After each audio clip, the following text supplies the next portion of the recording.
Официјално, добре дојдовте и добро ве најдовме. Денес сме тука со нашиот посебен и драг гостин во денешниот вебинар, Борис Јанковски. Ова е човек за кој што македонското образование треба да сериозно ја свати нашата порака, треба да го изучуваат. Кој е овај човек, кои се неговите дела и што може другите да учат од него. А вие како наградени во програмот Мали возрастни генијалци, Владко Стојковски од Ланската генерација, а вие останатите сте во ова годишниот талент шоу кој што го одржавме. Среќна сум што можам да го споделам искуството мое, но пред се да ви овозможам да го запознаете Борис и да самите имате прилика од него да дознаете одговори на некои од вашите прашања. Значи, Борис Јанковски потекнува од Прилеп, има 72 години, живее и работи во Скопје, завршен е во Белград на Машинската школа, универзитетот од кој што многумина излегле и навистина квалитетни кадри имаат произведено, но овај човек има направено толку многу продукти и цели фабрики, наш македонец човек, и толку има понудено бенефити во нашата држава, и за надржавни бенефити, но и бенефити за на индивидуално ниво, така да во неговиот бизнис јас верувам дека компаниите кои што ги користат неговите производи и услуги се многу задоволни. А пред се тоа се интернационални компании. Сега ќе му посакам топло добре дојде и официјално на Борис. Ќе го замолам да ви се представи еве на кратко и сам. Се слушаме ли? Да. Дали се слушаме? Ми се појави дека на момент изгубив конекција. А добре, дела толку ми испофали да малце се поцрвенив, али ми се чини на екранов не се познава добро и малце сум камуфлиран. Оно што сакав да го споделам со вас денес се однесува на мојата кариера, бидејќи ја пројдов, што се вика, комплетно. И оно што можам да ви го кажам и како информација, дека сум имала, да кажам, среќа или упорност пред се, да своите идеи ги претворам во реализација и да своето хоби практично го претворам во професија со која што и денеска се занимавам, што се едно што веќе оддамна формално сум во пензија, меѓутоа тоа нема да се случи.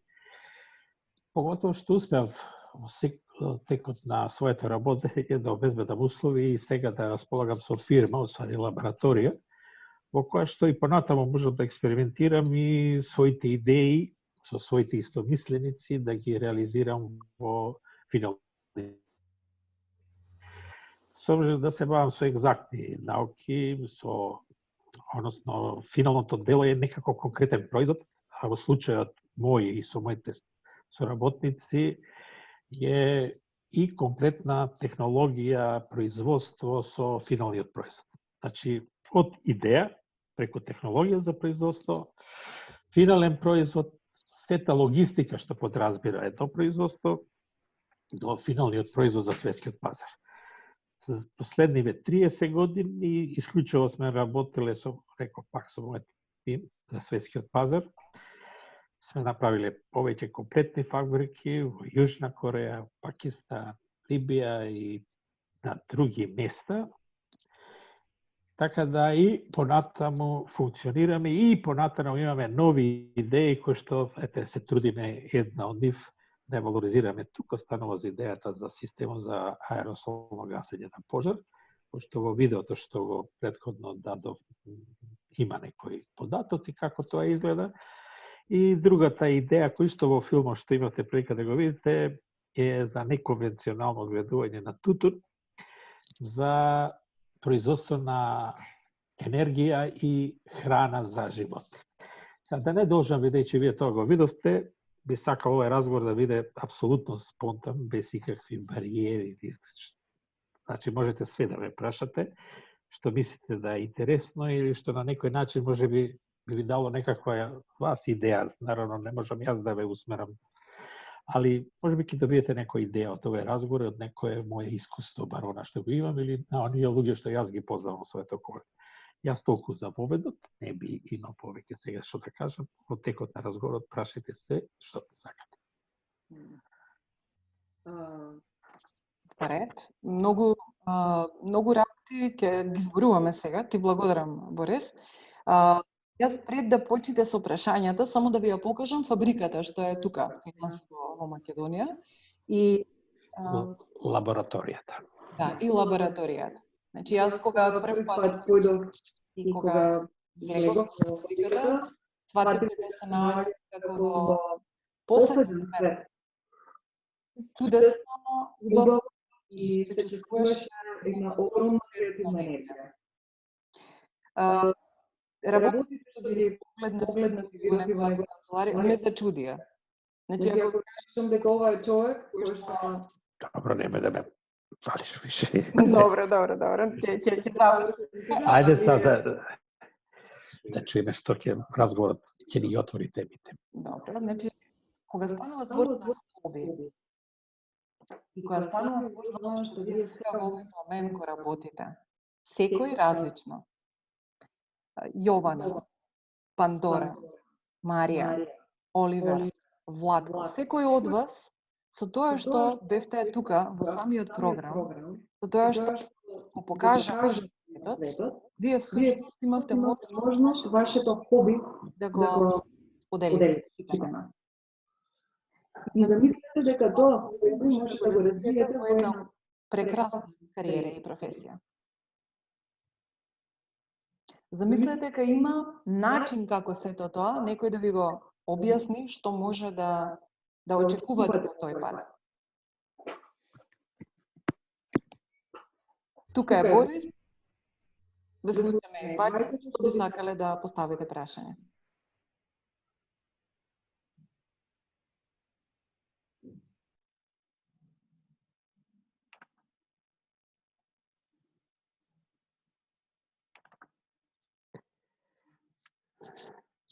Марија, најверојатно зборуваш, ама си на мјута.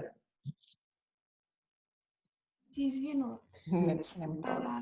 Сакав да прашам во врска со нивниот последен проект, како што спомнаа, систем за заштита од пожари, па ако може да ни објаснете малку подетално врз основа на кој принцип работи овој систем и како се одвива тоа? Еве, одма да кажам. Значи, станува збор за еден сосема нов принцип на гасење, кој што е во многу различен од стандардните системи.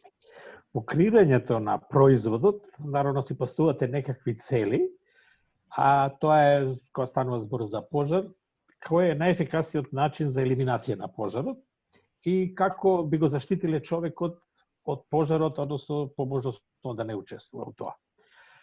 Разбаза на системот кој што порано сум се бавил, значи јас инаку генерално цел живот сум се бавил со влазна пропулзија, односно со ракетна техника. Тоа е наука која располага со многу алатки, софтвери за анализа на хемиски реакции така натаму. Со системите и опремата со која што располагаме, ние произведовме средство кое делува на прекинување на пожар. Тоа е така наречен аеросолен систем за гасење на пожар. Тоа значи дека при согорување на цврста материја се стварат голема количина гасови кои го исполнуваат штитениот простор и ги сменуваат условите на горење. За да нема услови за горење, тоа значи да се намали температурата под точката на горење или да се елиминира кислородот како субстанца која го поддржува горењето. Тоа се доста сложени услови, едниот и другиот. Без кислород тогаш е све мртво внатре. Значи, за да се обезбедат такви аеросолниот систем, ние успеавме да го способиме да гасните продукти не бидат токсични. Резултат на тоа што во просторот не треба да присуствува човек да го гаси пожар, него едноставно треба да го напушти само просторот, до сегашниве постигнувања во областа на електрониката, оние кои што треба да откријат пожарот во негово најрано настанување, со активирањето на уредите за гасење, кои што може да бидат поставени било каде, чак и многу и да не се гледаат во просторот, гасот кој ќе се ослободи го исполнува просторот и ги менува условите за горење и се прекинува процесот на гасење.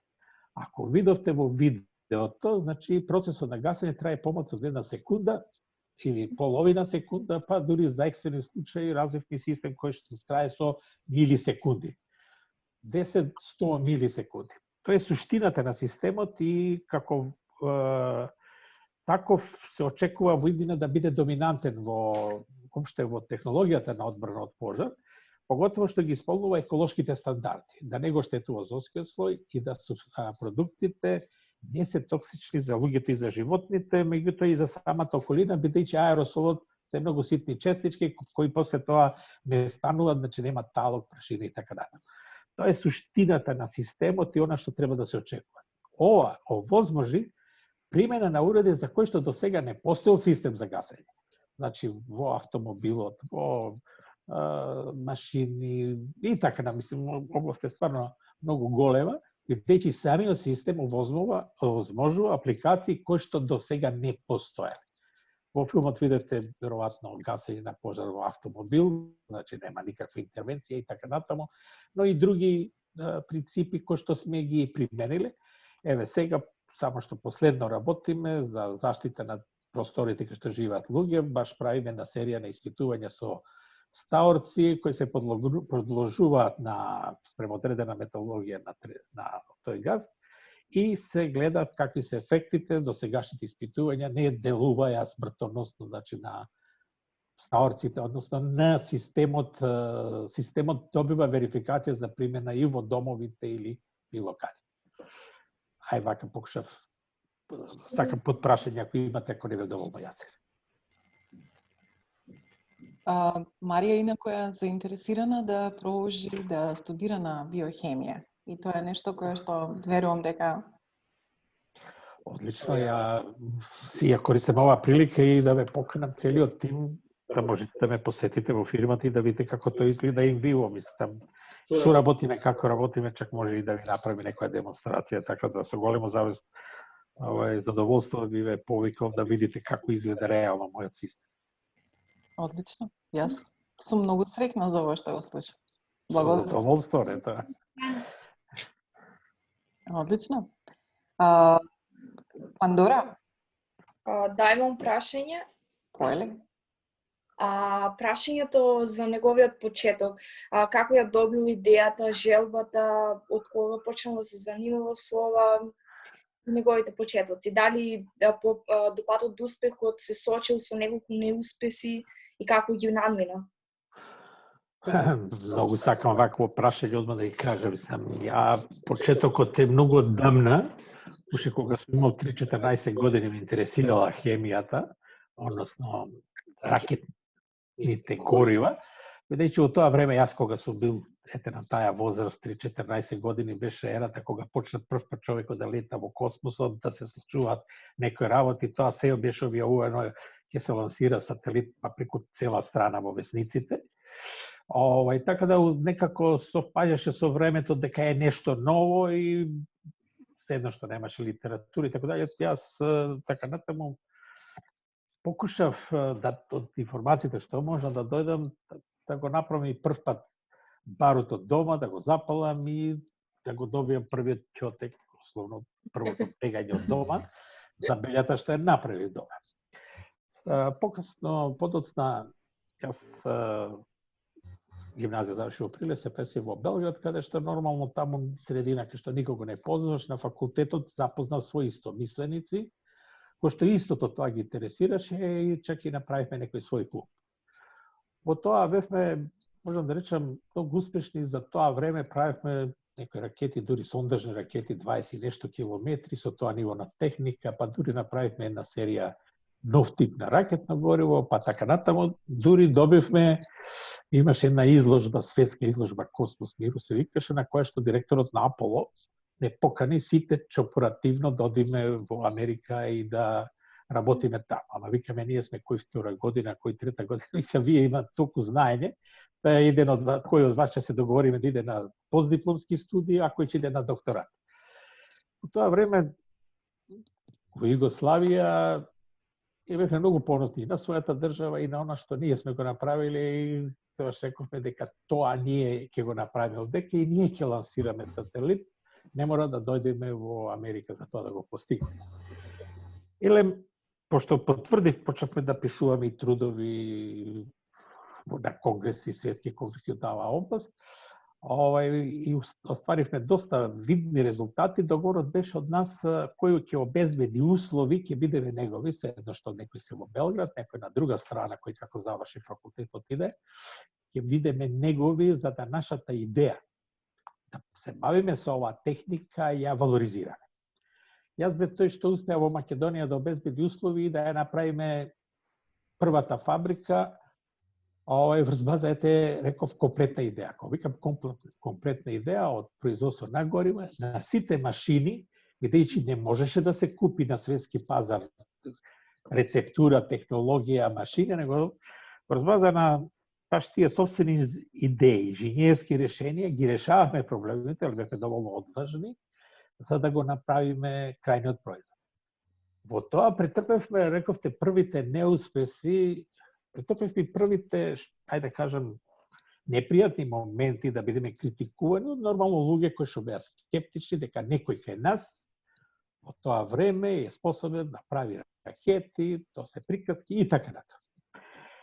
Тоа беше и доста непријатни моменти, дури во јавноста се најдоа разноразни критичари, меѓутоа кога имате тим и кога имате поширок тим на истомисленици, секогаш ќе се најде некој кој што е појак и да ги придвижи другите да не клонат во духот по реализацијата на идејата.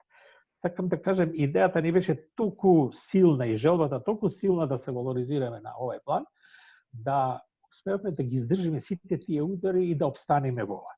Крајниот резултат е комплетна фабрика и крајниот резултат да ние денес сме влезени во светската литература, да се учи во Америка, во свет, се учи нашата технологија како една од алтернативните варијанти на технологија за производство на ракетно гориво.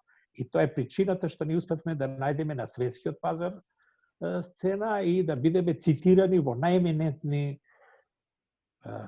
едиции со странство, каде што се говори за она што ние го работиме.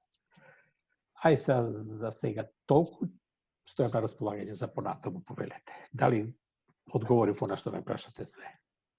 Да, благодарам многу. Добро, ајде да видиме што сака Ирен да постави прашање. Јас сакав да ве прашам како се соочувате со критиките што ги добивате? Се стиснеш во себе, зачутиш, ќе покушаш да одговориш на некој начин, ќе сватиш дека тоа и не вреди многу, бидејќи критика е многу добра кога е конструктивна и на некој начин критиката значи можеби да сватите дека и може да сте погрешиле. Меѓутоа кога е критиката тенденциозна или е резултат на нечие незнаење, непознавање, тешко паѓа. И во тоа баш треба да отврднете и да обстоите на својот пат.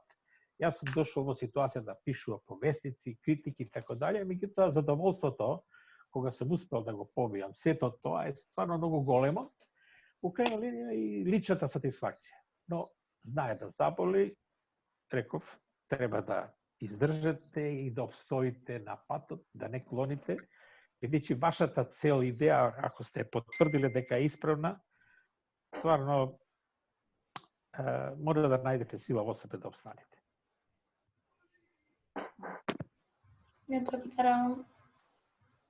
Ова е многу важно, Борис, пошто за да најдеме силата во себе, треба да сме посилни од волјата на критикувачите. Значи, тие кои што имаат конструктивни критики, секоја чест, благодарни сме сите, и ни помага да видиме, може да сме сгрешиле, каде, колку, што, како. Ама тие што имаат лоши намери, за да не стимулира да се откажиме од работата или да зажалиме што го правиме ова што го правиме, значи нив нивната волја да не уништат на некој начин, треба да им прекосиме сами во себе и да покажеме на себе дека сме посилни од него. Извини, јас ќе упаднам пред тоа за да добијам некои работи. Значи, кога она што се го направили, сте уверени дека е тоа исправно. Критиките од страна, реков, сум имал многу болни, па чак и сега, и денес, имам критики кои чак многу тешко, дури многу тешко паѓаат. Например, не знам, бевме ние корисници од средства од Фондот за наука и образование, што сега беше пред неколку години дојдовме средства, наравно секако со проект, со овој кој што е рецензиран од странски стручњаци и сме ги добили. Меѓутоа критиките, пошалните критики од после, кои беа многу тешки, кои што чак можам да речам и болни, смислом до посакување, смрт и тако дале, стварно се непријатни, али реко од друга страна истовремено оде на една телевизија критика, конкретно на телевизија иде критика против нас, а утредната истата таа телевизија емитира емисија за нас имено 40 минути за успесите на нашата технологија. Сега се наоѓате вечерта сте неспокојни затоа што некој стварно злобно, не можам да речам злобно ве критикува, утредната ве афирмира на истата телевизија, до душа некои други луѓе го снимале тоа, можеби не координирајќи едни со други, можеби ќе забранеле емисијата да иде 40 минути емисија за вас. Со тоа морате да се помирите дека нема да има стално аплауз. Но целта е пресе и една работа што испушти да ја кажам, мора да имате ти, не можете да бидете сам. Кога сте сам, секогаш ќе бидете слаби, а кога имате тим, секогаш ќе се најде некој во тимот кој што можеби во такви моменти ќе ја изнесе работата, односно ќе ги стиши нерасположението и така натаму. Идемо дале толку за около што е составен дел на животот, без да се извинете на некои срвизми, што некој ќе ги употребајте. Нормално. Кој следен сака постане прашање? Јована, forward. Јас би сакала да прашам колку е долг и тежок патот да хобито стане кариера. Исто така би ве прашала дали сега се вратите на почеток би промениле нешто? Никако не би променил.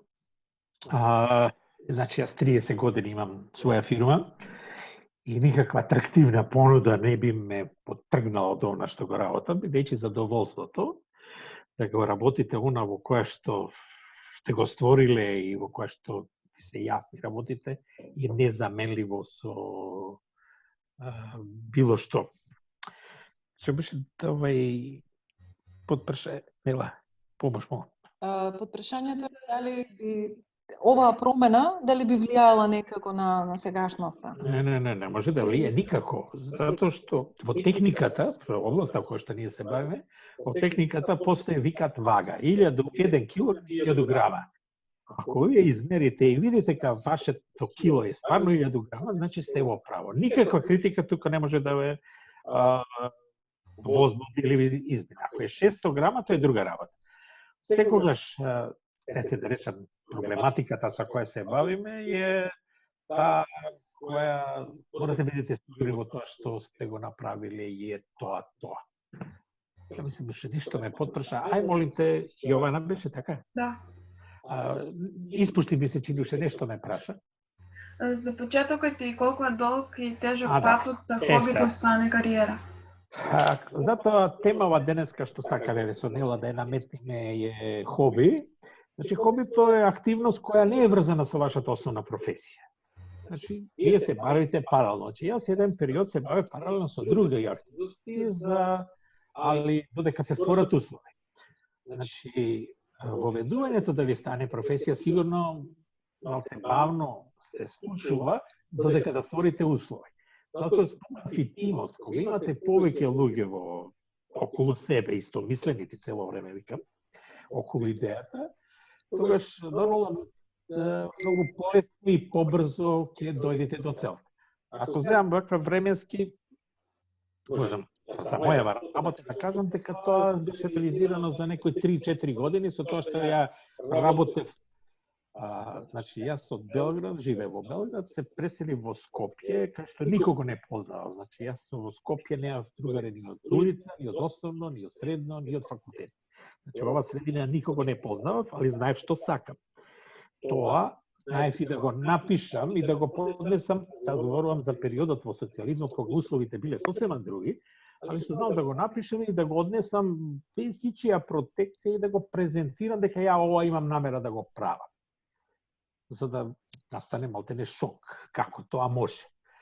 Меѓутоа, реков, областа е, ќе се докажете со дела. Реков, да, мене ми треба одредено време за ова што говорам да го докажам. Станува збор за дека ја можам да направам ракетно гориво, што во светски рамки не постои продажба на технологија за тоа. Викаме, ние имаме, мојот тим, имаме створено нешто, дајте ни шанса. Друштвото ни даде шанса и го докажа. После, понатаму, све тече без никакви проблеми. Значи, најтешкиот проблем е како ќе прескокнете во валоризацијата на својата идеја, са да кажем, ја ве спомнам како хоби, бидејќи мене е била хоби, али имате вие идеја за нешто, за да го валоризирате, за тоа ви треба средства, инвестиции и така натаму.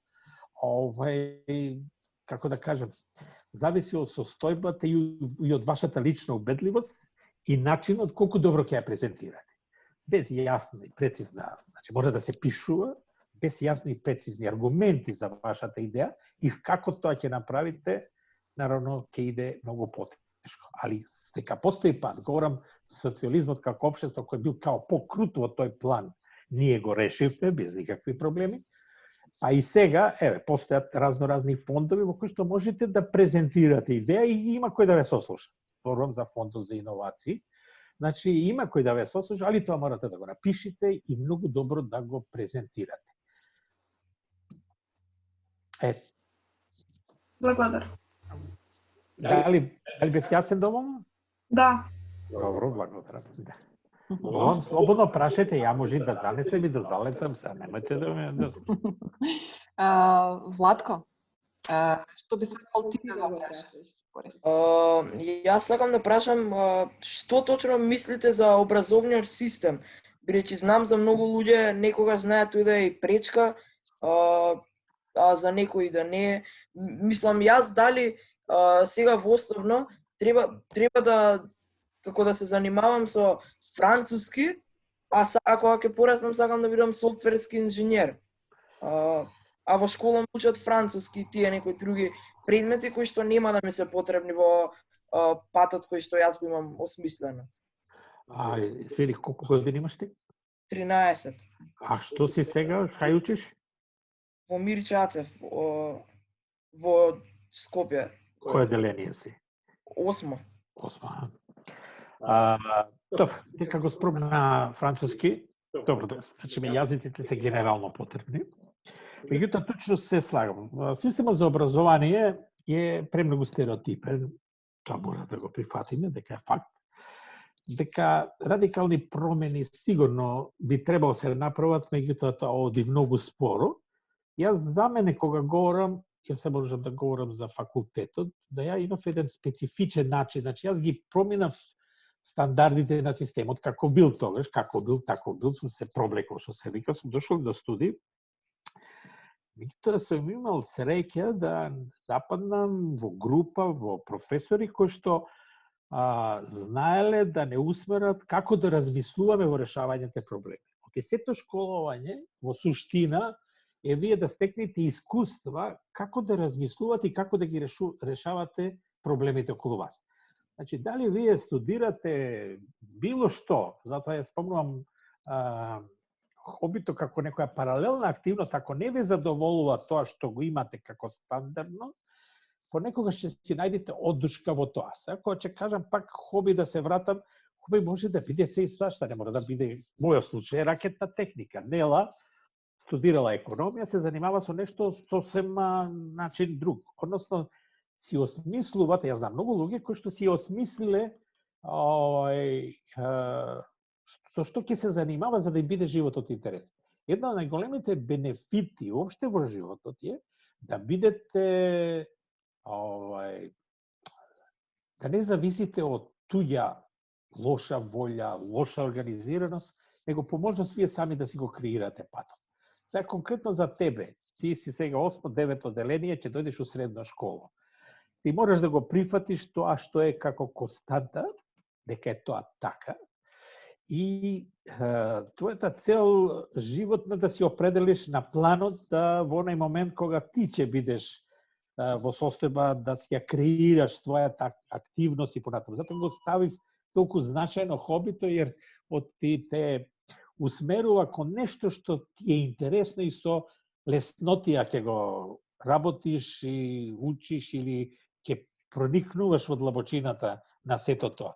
Тоа е она што е компензацијата за ајде речем суровоста на просечноста на системот. И системот за школување е направен за сите подеднако. Он рекол, во основа е добар во колку ве усмерува да научите да размислувате. Ако нешто и мене ми сметало, кога одредени професори или области бараат меморирање на податоци, а не бараат разбирање на проблематиката. Тоа е еден од проблемите кои вие мора да ги прифатите се такви какви што се, а себе да се најдете онаму каде што вие би требало да се најдете утре кога ќе дојдете, да зависите од себе. Вашето школување, учење, школување е во стварењето на вашата иднина. И не можете да се пропуштите на судбината, него треба и да размислувате како животот ќе ви биде интересен утре кога ќе се бавите со она што сте се определили во која област. Дали би јас доволна? Да. Јас оно што сакам да го надополнам овде вака, Борис, многу е суштинско, пошто станува збор за тоа што ни го нуди нашиот образовен систем, го нуди за просечни услови, ете така, оптимизирање на сите ученици и на сите наставници, и тоа што е дадено се дава како инштанцано, нели, како испринтано.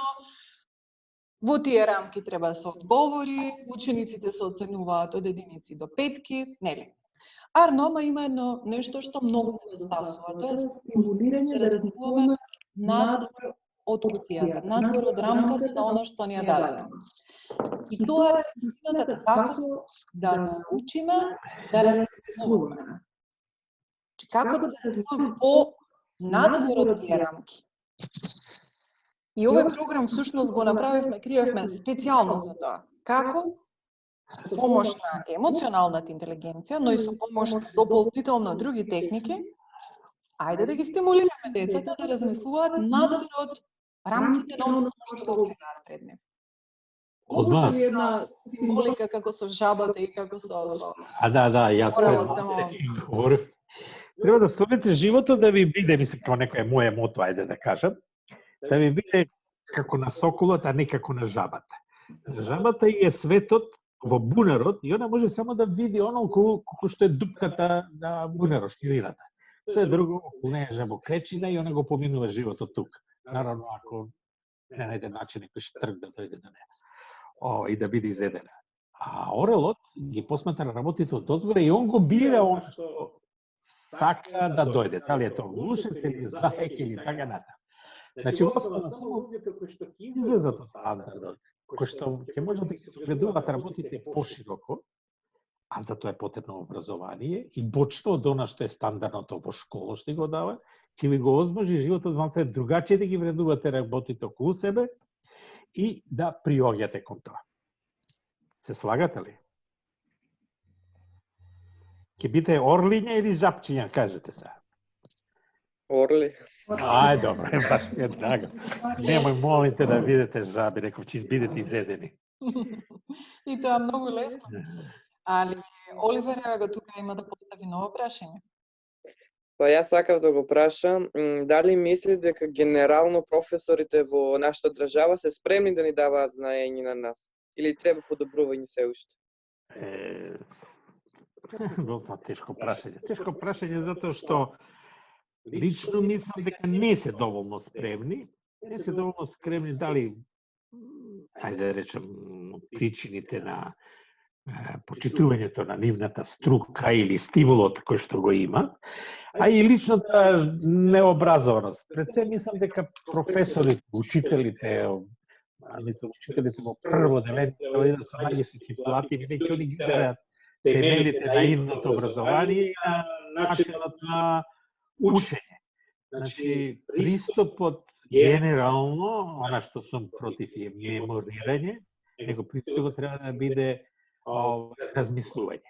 Тој пристап го нема, или не го учеле, или не го сватиле, така да мора да се помириме и понекогаш и со лошиот квалитет. Во тој случај решението е самообразование. Значи, не значи дека се образувате, одејќи во школа и се завршила после пладне, него своите проблеми или она што мислите дека не е добро, ќе морате да најдете начин сами да го решавате. Други нема. Само оние што ќе обстанат под тоа ќе продолжат. Другите ќе бидат кај што иде локомотивата, таму иде и последниот вагон. Али сепак покушате да видите локомотива, да ви одлучувате каде ќе одите понатаму. Добре?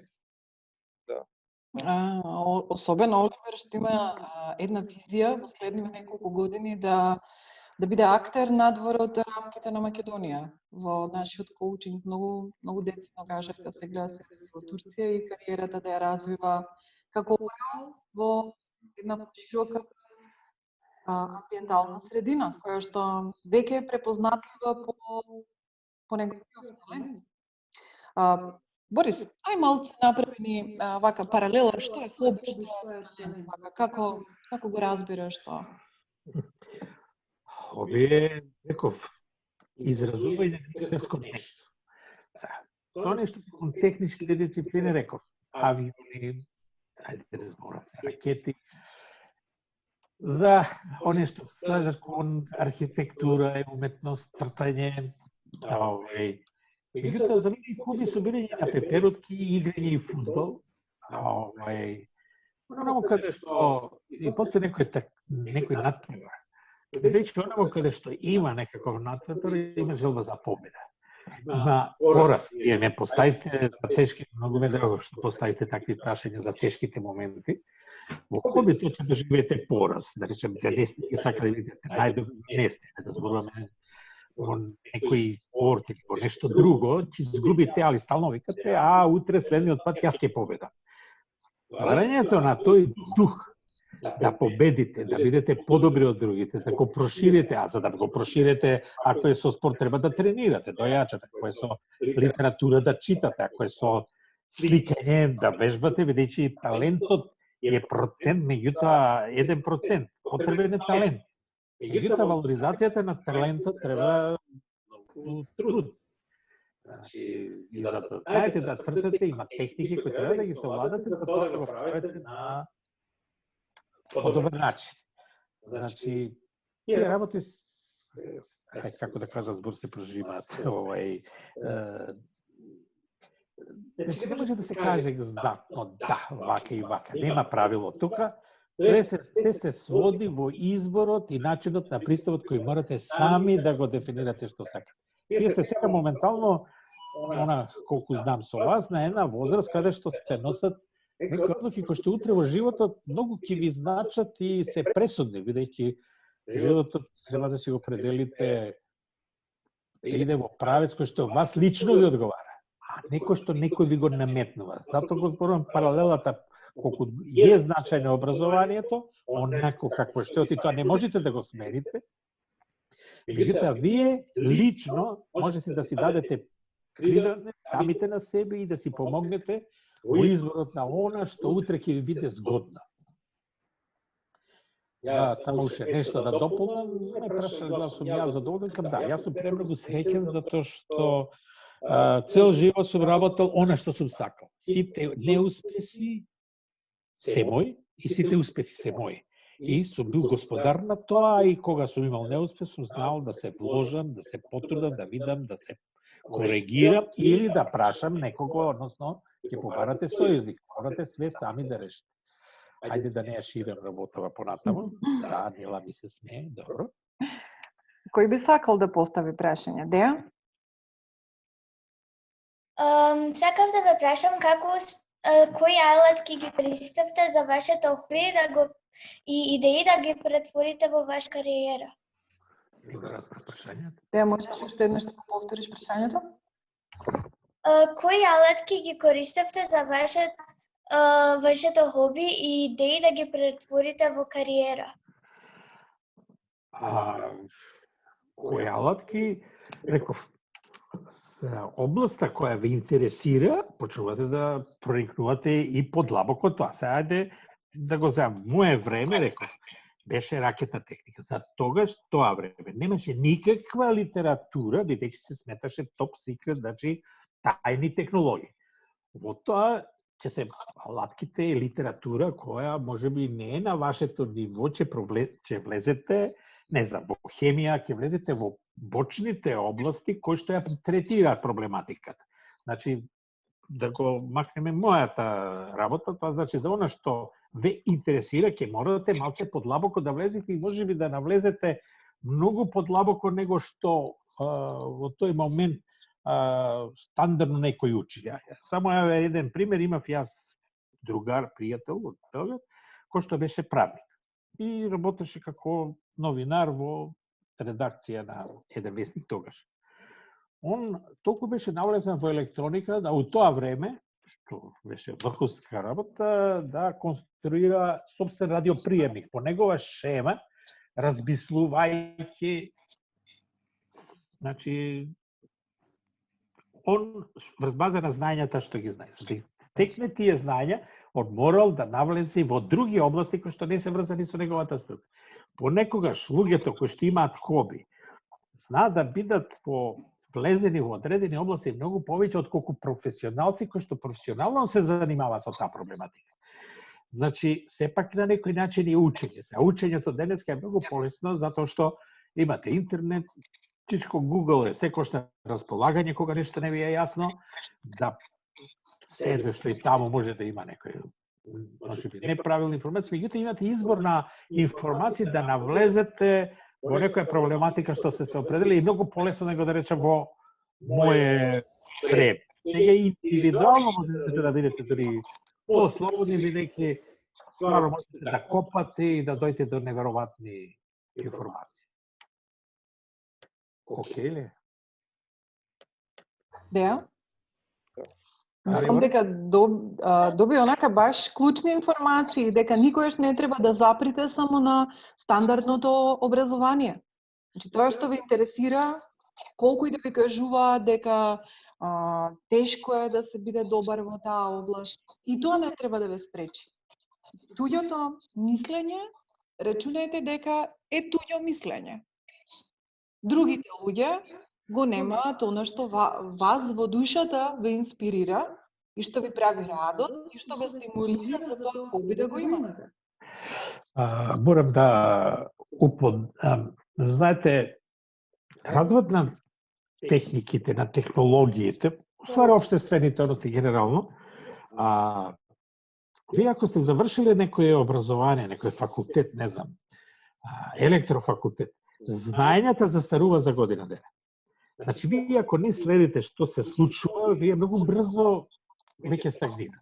Машинство се до 3 години. Значи, веќе времето е многу затоа што секојдневно се менуваат работи. Значи, без перманентно учење, значи, завршен факултет или средно образование, не е завршено вашето школување. Затоа викам се мора да се преиде на она што е ваш интерес, за да бидете актуелни и за да можете да се прилагодите на трендовите што се случуваат тука или ако сте поамбициозни во светот. Уште нешто да додадам. Со оваа ситуација да бидеме, речем, со некои германски стручни лица, доктори на науки и така натаму, и да се чудуваат како тоа некои работи ги работиле. Па од каде ние и така да. Натаму јас многу така и сакам, бидејќи во тој случај едноставно ќе говориме дека сум одговарал дека законите на физика, математика, хемија, биологија и така натаму се исти за нас и за оние во Америка и во Германија, па и за Мавританија, Чад и така натаму. Значи, станува збор цело време од луѓето колку се спремни да навлезат во нешто, така да околината, поготово денес, не може да ви влие да вие да кажете дека сте хендикепирани. Не сте хендикепирани, само прашање колку сте упорни да влезете во нешто и да проникнете во него. За сите има место во колку во тоа обстанете и пронајдете начин нешто што еве да речам можда не постои или е слично или е подобро од нешто што веќе постои. Јас оно што го гледам кај Владко Стојковски, пошто сега во овој период веќе изработува нашата веб страна за програмов наменет за талентирани деца и за развој на емоционална интелигенција. Владко, можеш ли да ни кажеш што тебе те инспирираше да направиш веб страна за учење по математика на твои 13 години, сега пред неколку месеци? Па го видев брат ми, дека, мислам, мајка ми дома беше и бидејќи поред нели тој законот дека ако имаш дете под 10 години можеш дома да седиш и на брат ми цело време му пишуваше задачи.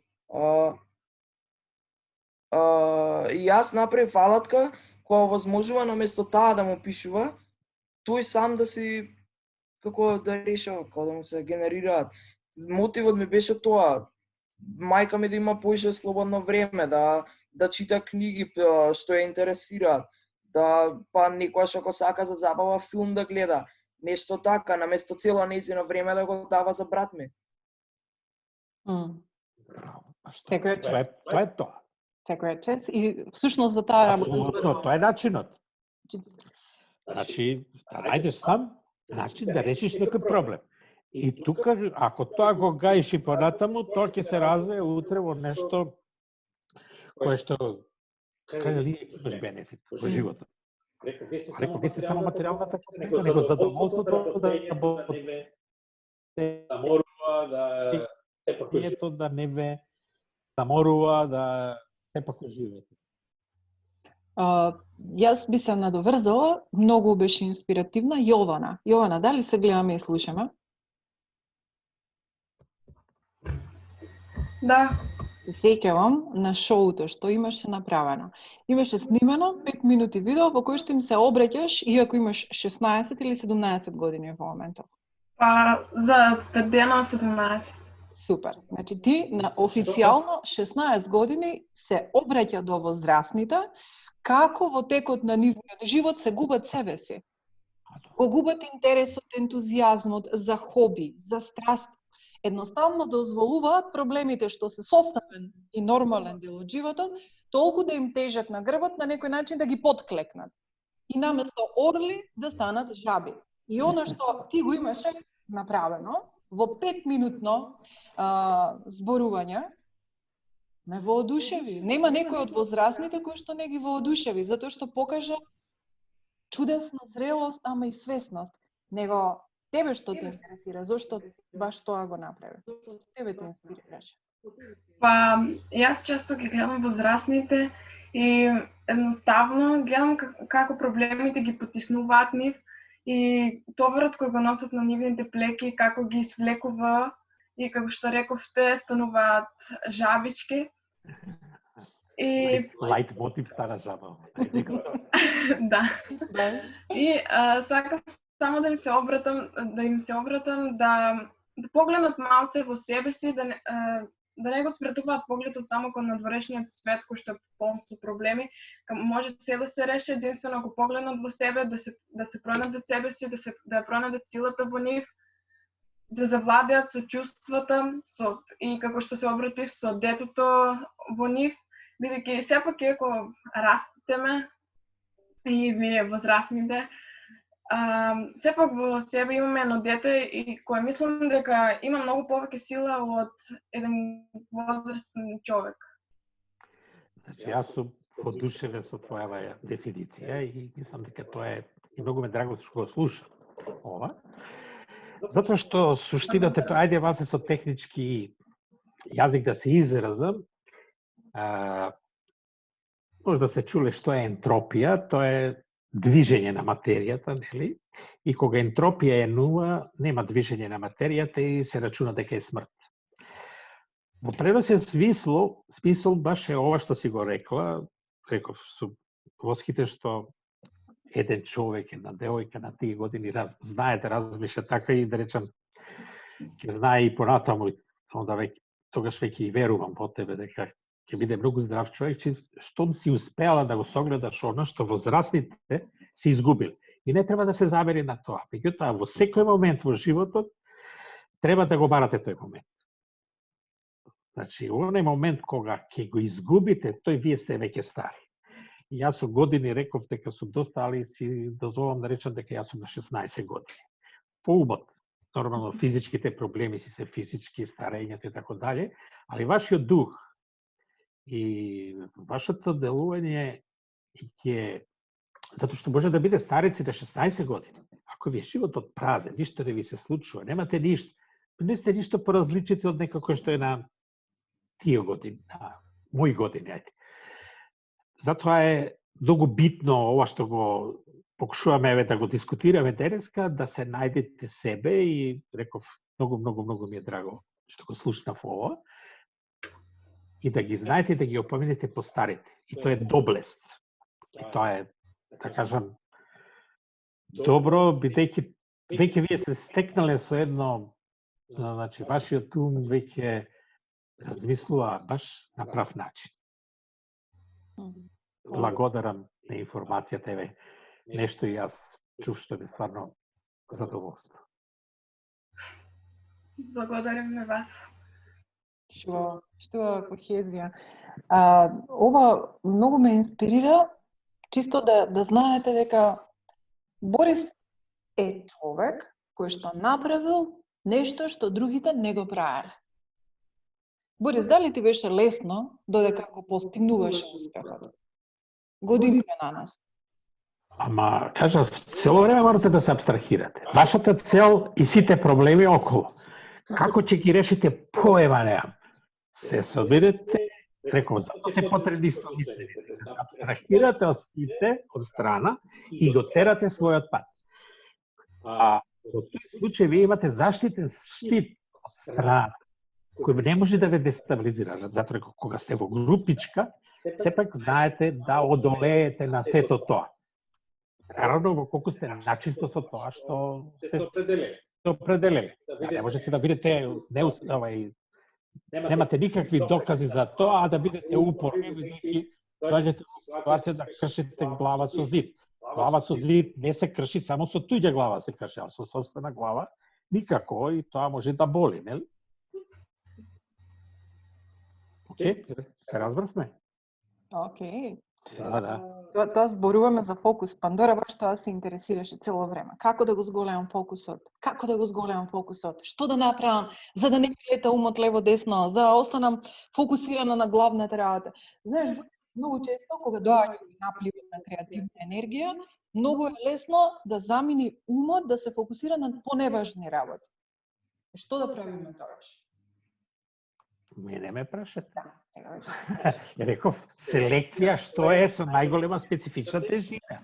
Значи, тоа не треба чавките да ве однесат со умот на друга страна или да отидете по бумбар, тој ќе ве однесе на нешто друго, него треба многу добро да се концентрирате кон вашата цел. Значи, таа цел мора да биде секогаш многу јасна. Она е нормално во еден период во животот да е многу шарена и да има повеќе цветови, па сакате на секој да застанете. Меѓутоа, во основа, вие морате да имате еден таргет, една крајна цел која што сакате да стигнете. Од тоа сигурно и тие бочни импулси или интереси што се јавуваат не се на штета. Меѓутоа, мора да бидете селективни да енергијата, поголемиот дел на енергијата, значи јас апсолутно сум против еднозначност, али поголемиот дел на енергијата го концентрирате кон крајната цел. Али при тоа секогаш оставете простори за тие бочни, така да јас го прифаќам постојаното бочни идеи, да умот ви оди лево и десно, дека не е срамота да се падне, срамота е долго да се лежи. Значи, вие, и ако е сгрешите работата, да имате време да отидете на друга страна, околку тврдите дека сте промашиле работата.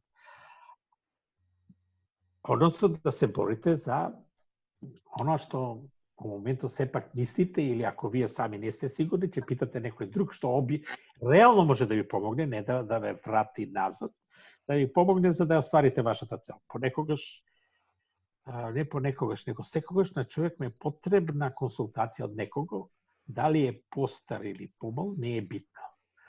Јас сега овдека само ќе дополнам на нешто што сум го учил на студиите, а не се пишува во книги, се вика метод на тренутна инспирација. Кога имате проблем и не можете да го решите, а и некој друг покушал да го реши, не значи дека он будала и не знал да го реши. Него едноставно се вртите на латински циркус вициозо, се вртите во круг, онако кучето кој сака да се касне опашката и немате решение. Во тој случај мора да излезете од стандардот на размислено што пред малце и Нела говореше, out of box. Односно мора да размислите sans frontières, кој чеше француски там. Значи да излезете од тие граници. Тој метод на тренутна инспирација, понекогаш кој ќе заглавите, се состои во тоа да вие питате некој кој што ќе со чист разум, односно поима нема за вашата проблематика и да побарате од него решение. Например, не знам, еве има еден тук ќе сака да направи напредување на продажбата и размишља што да прави. Ако даде реклама на телевизија, добро, сите дават реклама на телевизија, то малци кошта, ако иде, не знам, на интернет, ако направи плакати. Вика еден, кога го питале што би направи, ја вика би ставил една мечка, вика да чука на тапан, вика. И сите кои ќе поминуваат, ќе застанат да ја гледат мечката и после истото време, кај го купил, таму кај што мечката чукаше со тапан. Сакам да кажам, понекогаш, прозаична идеја со ова како илустрација, примерно, може да биде информација за да ве обележи и да се најдете во тоа. Да не должам. Идемо даје. Имам прашање, како да познаеме кои се наши приоритети? Дали наши приоритети се работите што ние сами си ги задаваме или што некој друг ни ги задава на нас? Како да правиме разлика? Така, другите што ти ги задават, тоа значи влегување во локомотивата со сите вагони. Кај што отиде првиот вагон, таму и вториот, и третиот, и шестиот, и така натаму. Да. Она му каже што вие ќе си зададете, онда вие сте и локомотива и вагоните. Вие ќе закачите вагони да ве пратат понатаму. Али за тоа треба една многу поголем труд. Многу е полесно да се возите во вагонот кај што некој е локомотива, а вие се возите. Тоа што благо речено е државна служба. Примате плата, ќе научите да не работите, никој не може да ве плати толку малце колку што можете да сработите, се ви станува едноставно во животот, вашата ентропија тежи код нула, вие само живеете да го живеете животот и ништо нема да ви се случи. Ќе отидете до Грција на летување со тенџерет арма и тука ќе биде најголемото ваше доживување што ќе го доживеете. Поред? Фала многу. Многу добра комбинација вака на споредби. Ќе разговараме слободно, ја нема да полагате испит кај мене. Супер. Борис, многу ти фала. Значи, ова која ќе го мерам нивото на задоволство од тоа да бидеш локомотива, да имаш вагони, наспроти да бидеш само вагон, не се споредува. Значи, радоста да бидеш локомотива на некој начин е многу поголема. Сега морам да упаднам. Вообичаено денеска во светски рамки една држава се мери според бруто националниот приход. Колку се произвело, што се произвело, па тука се број 1, не знам, Шведска, Норвешка и така натаму. Меѓутоа, сега се воведува една друга категорија која што доста опоненти има, а тоа е бруто национална среќа. По тој критериум е многу најбитното нешто е колку сте вие лично среќни со на што го имате. Значи, една мисла на еден човек, еден поет, еден Душко Радовиќ, да Бог да имал малце повеќе од колку што ти треба. Критериум за среќа е вашето слободно време. Колку сте вие креатор на своето слободно време. Дали вие владеете со него или не? Значи, на критериумот,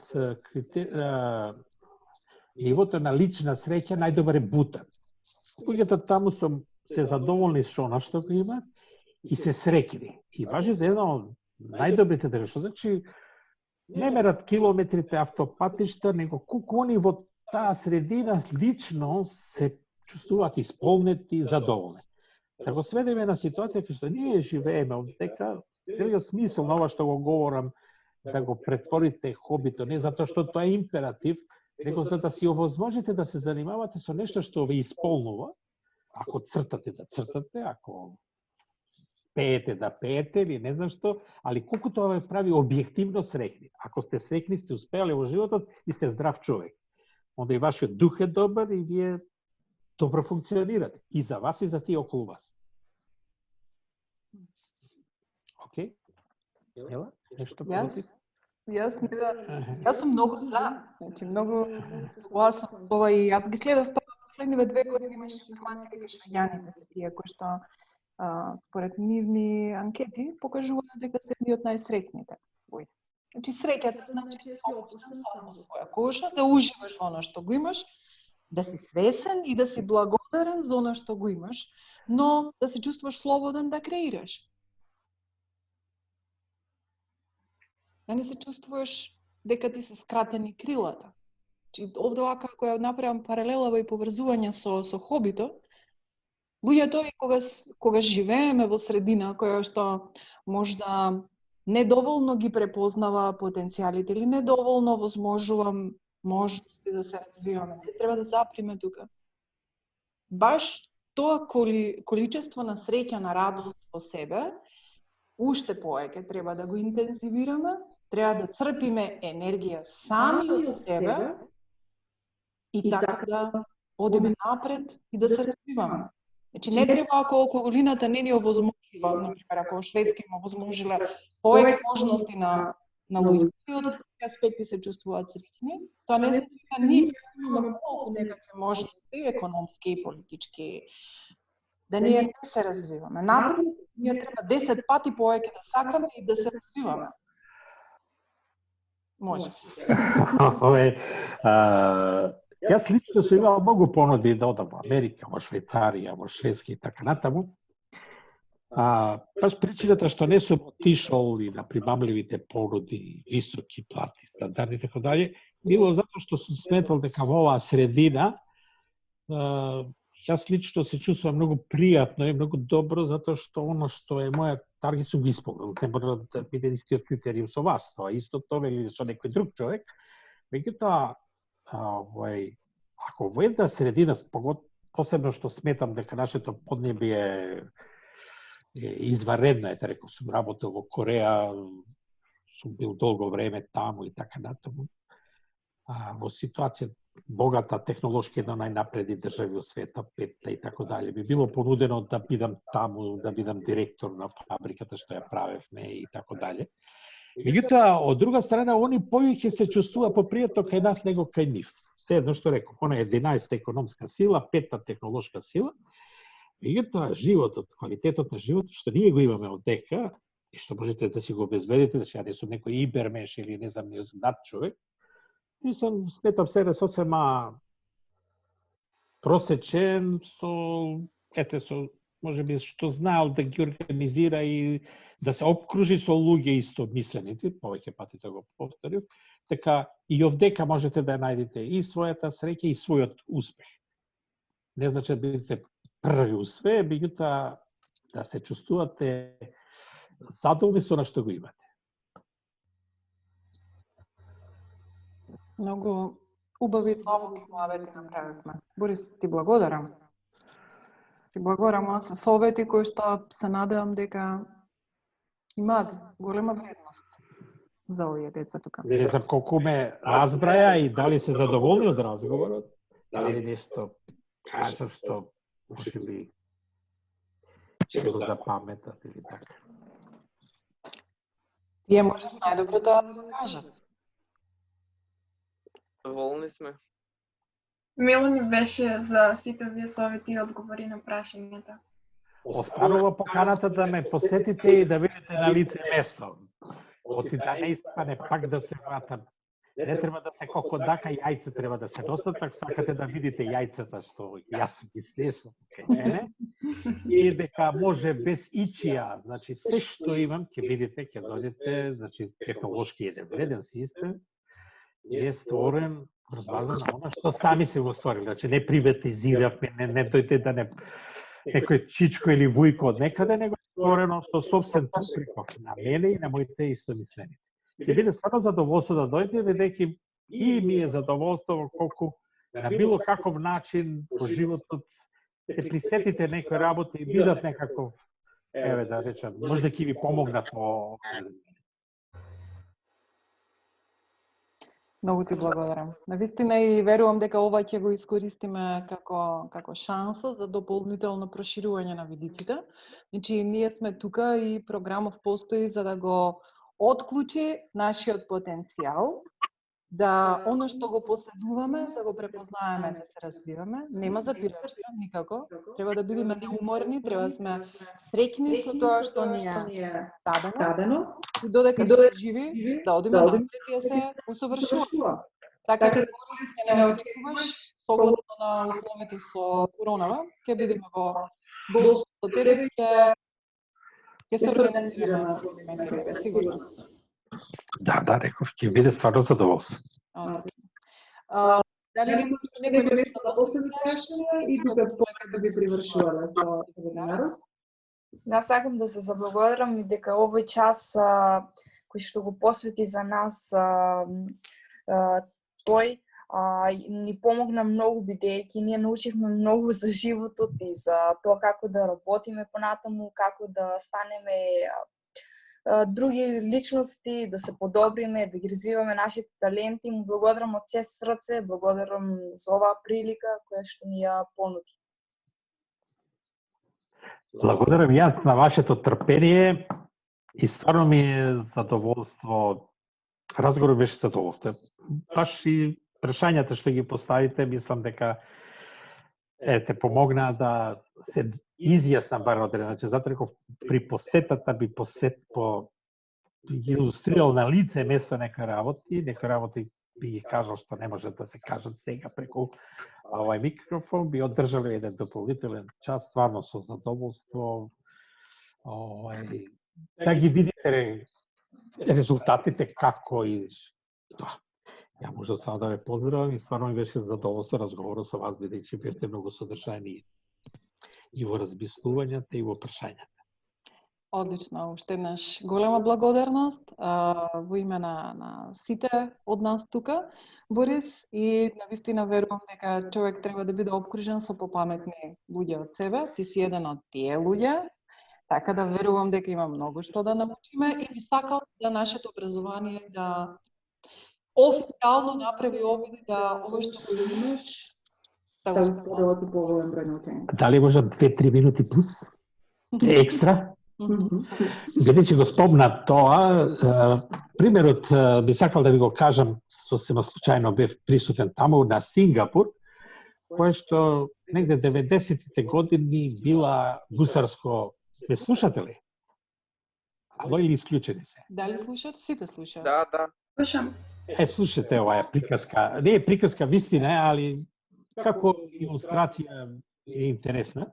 Значи, баш се погоди да бидам во Сингапур од времето, кога преседателот што е створил државата одеше во пензија и имаше големи манифестации по повод одењето негово во пензија.